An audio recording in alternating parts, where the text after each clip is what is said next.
A group of thugs were brutalizing a girl. Suddenly, an 80-year-old man heard the noise and came over. Oi! Oi you! What the fuck do you think you're doing? Angrily, he pushed the gangsters away. He grabbed the young man who was brutalizing the girl. Wouldn't do that again. Fuck off, old man. The old man continued to threaten them to let go of the girl or else he would break their jaws. However, the punks laughed at the old man, believing that an old man on the verge of a coffin would dare to tell them what to do. In the next second, the old man punched one of the punks, knocking him to the ground. The other gangsters immediately surrounded the old man, but the old man was not flustered and took off his jacket, ready to fight them one-on-one. However, the gangsters, who had no martial virtues, took the opportunity to stab the old man with a knife. A brutal beating ensued, and the old man was badly beaten. Trying to get out, the old man was kicked unconscious by the ringleader, and then kicked continuously until he lost his breath. The gangsters left the scene satisfied. However, these lawless gangsters did not realize what a serious mistake they had made. It turns out that the old man they killed was the most powerful local gangster, and his brother Ritchie was the emperor of the London underworld. Although Ritchie has been retired for a few years, he is very angry when he learns that his brother was killed by a few punks. He arrives at the scene of the incident, but apart from a pool of blood, the police have all the clues they need. Luckily for Ritchie, a close friend of Ritchie's discovers footage of the day's events on a hidden website. The only thing visible is the girl. So, Ritchie found out where the girl worked through the clues and learned from her that a few punks belonged to the Eat gang, led by a leader called Jake, and the track of the activities of a few henchmen. Ritchie then gathers the henchmen from back in the day: Charlie, Harry, and Tommy. They are all tough guys, and no one dares to offend them. The four old men went into action after organizing their brother's funeral. They made a plan and started a road to revenge.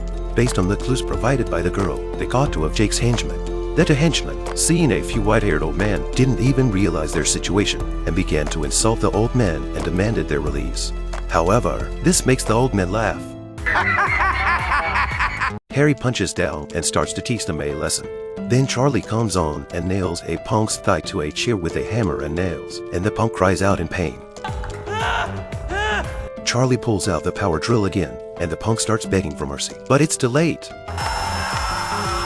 Eventually, the punk passes out from the torture. The other punk is so scared and pale that he starts to concede before he can do anything.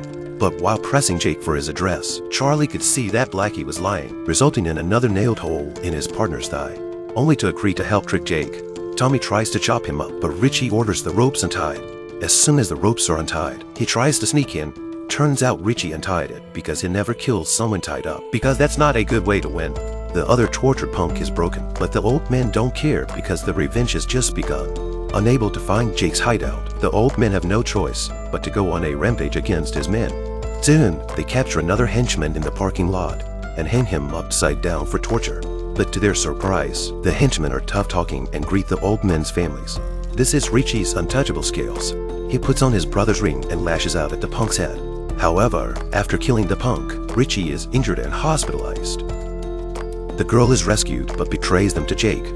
So Jake gathers all his brothers and rushes to the hospital with weapons.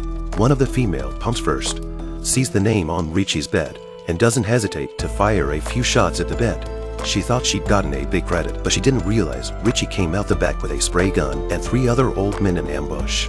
One of the punks tried to pull out a gun to fight back, but was knocked down straight away by a spray from Ritchie. The punks outside the house heard the noise and fled because they didn't have their spray guns with them. It turns out that Ritchie has set up a trap to lure Jake to the hospital and kill him. Realizing this, Jake begins to fight back, beating the hell out of the wheelchair. However, when the white cloth falls, he realizes that it is his own man who has been killed.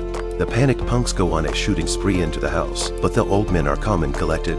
Their hands were up with their machetes, and one of the gangsters who tried to sneak up on them lost his arm.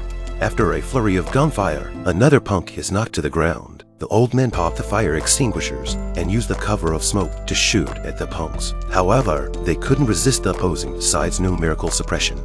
After old man Charlie was injured, several old men had to enter the room first to deal with their injuries. However, they did not expect Jake outside the room to use the girl as a hostage and threaten the old men to surrender. In order not to implicate the girl, the old men had to put down their weapons and walk out of the room. Jake raises the gun in his hand and prepares to pull the trigger, but he is pounced on by the men behind him who have long since grown tired of watching him. Just then, Ritchie takes the opportunity to pick up the gun that fell on the floor, but the clip is jammed.